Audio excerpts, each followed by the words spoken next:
Ibu Bapak, saudara-saudariku yang dikasihi oleh Tuhan, Shalom.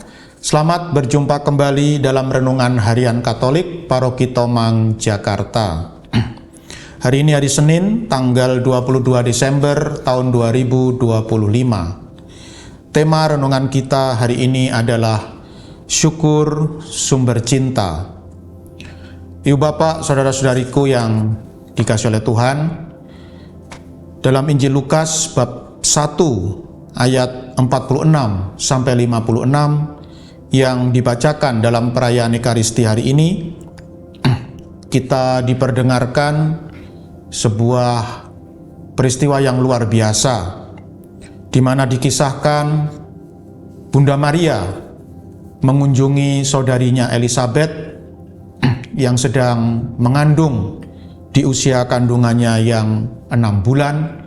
Dan dikisahkan juga Maria menolong, membantu saudarinya ini selama 3 bulan.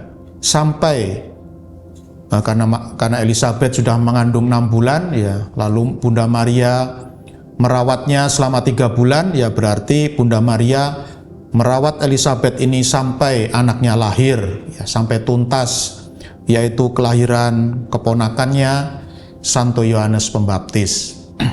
Ibu Bapak, saudara-saudari yang dikasihi oleh Tuhan,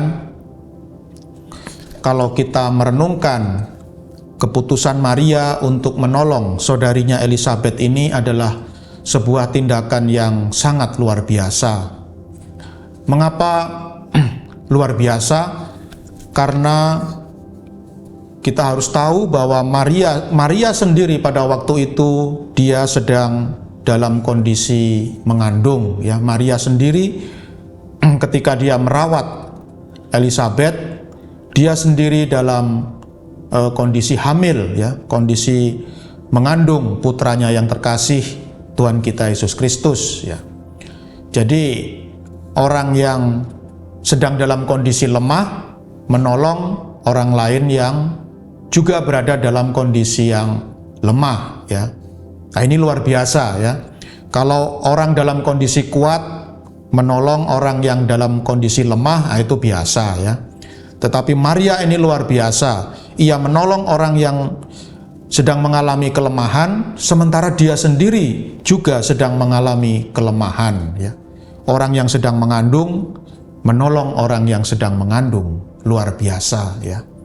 Dan apalagi ketika saya melakukan napak tilas, ya, di Israel, ya, dari rumah Maria ke rumah Elizabeth itu ternyata jauh sekali, ya. Waktu itu saya naik bus, ya, bus eksekutif lewat jalan tol lagi, ya. Itu kami membutuhkan waktu kira-kira 2 jam, ya, dari rumah Maria ke rumah Elizabeth. Jadi jauh sekali jaraknya, ya. Dan saya kira 2000 tahun yang lalu, ya pasti waktu itu belum ada jalan tol, belum ada bus eksekutif, ya.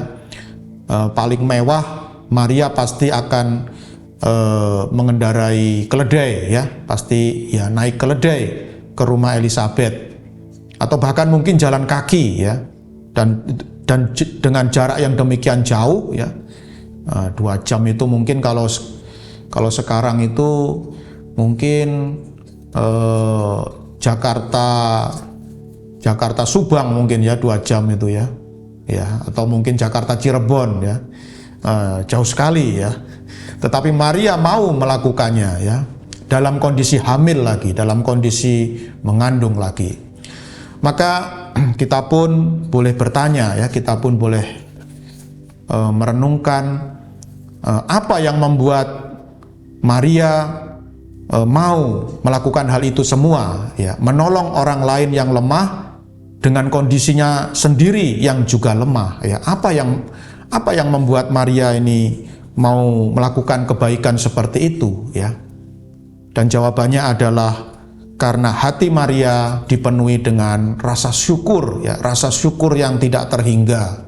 Rasa syukur karena dia boleh terlibat dalam karya keselamatan, ya.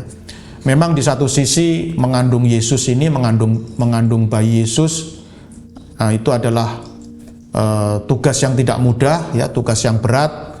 Tetapi di sisi yang lain Maria juga bersyukur, ya, bahwa dia dipilih oleh Allah menjadi bunda juru selamat, ya.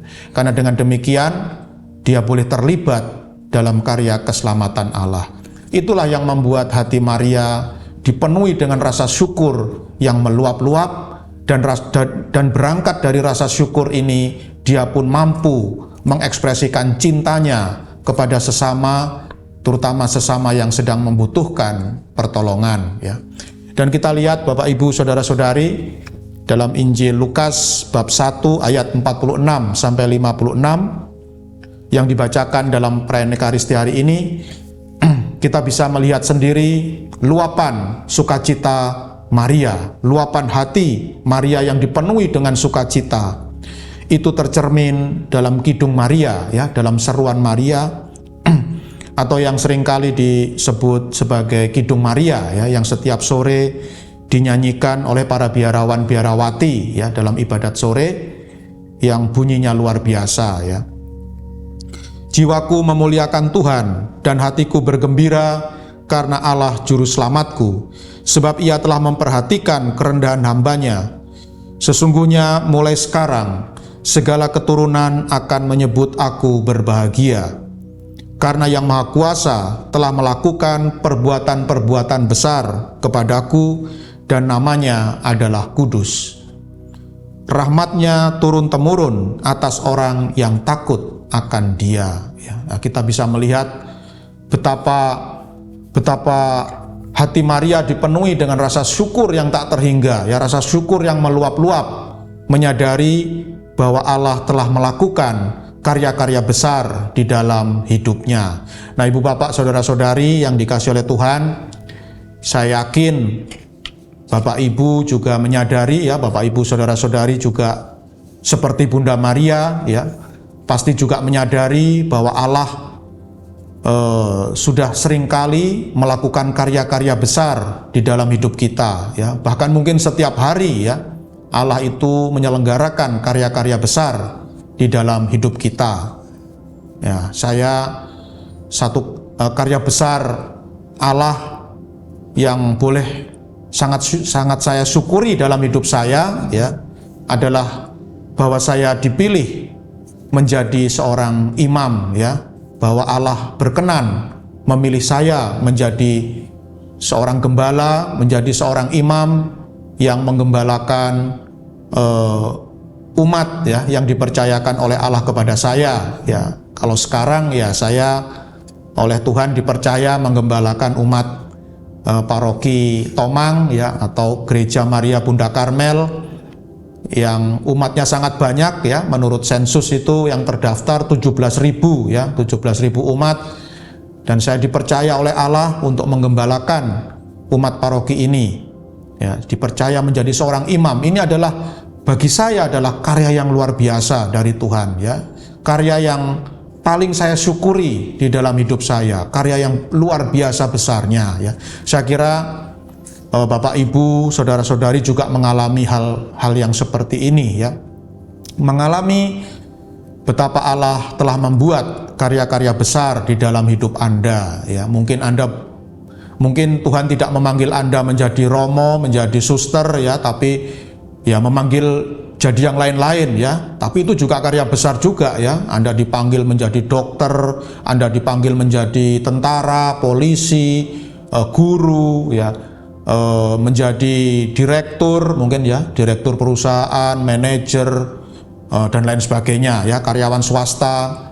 Nah, itu juga dipanggil menjadi mahasiswa, ya, menjadi siswa-siswi sekolah yang berkualitas.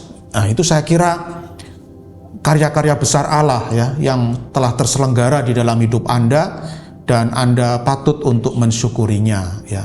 Mari kita teladani Bunda Maria. Bunda Maria juga hatinya dipenuhi dengan rasa syukur yang meluap-luap karena dia dilibatkan dalam karya keselamatan. Sesungguhnya Bapak Ibu Saudara-saudari yang dikasihi oleh Tuhan, kita juga seperti Bunda Maria, ya, Allah memanggil kita untuk terlibat dalam karya keselamatannya, ya. Jadi karya keselamatan ini sebenarnya belum selesai ya. Jadi jangan pernah berpikir bahwa karya keselamatan Allah itu berhenti ketika Tuhan Yesus dipaku di kayu salib ya, ketika Tuhan Yesus dibunuh ya, di kayu salib, digantung di kayu salib, maka karya keselamatan sudah selesai. Tidak demikian Bapak Ibu Saudara-saudari ya. Karya keselamatan Allah masih terus berjalan sampai detik ini, sampai hari ini ya. Dan kita semua dilibatkan. Mari kita teladani Bunda Maria yang senantiasa bersyukur atas karya-karya besar Allah di dalam hidupnya. Ya, kita juga mengalami karya-karya besar setiap hari yang dilakukan oleh Allah dalam hidup kita.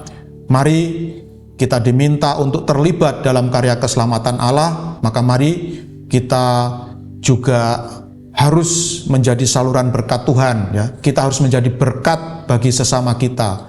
Mari kita tolong, mari kita bantu semua orang yang hidup di sekitar kita, terutama mereka yang sangat membutuhkan pertolongan dan bantuan kita. Dan semoga dengan demikian hati kita pun semakin dipenuhi oleh rasa syukur yang meluap-luap seperti Bunda Maria, dan akhirnya kita menjadi orang-orang yang unggul dalam mencinta. Tuhan memberkati.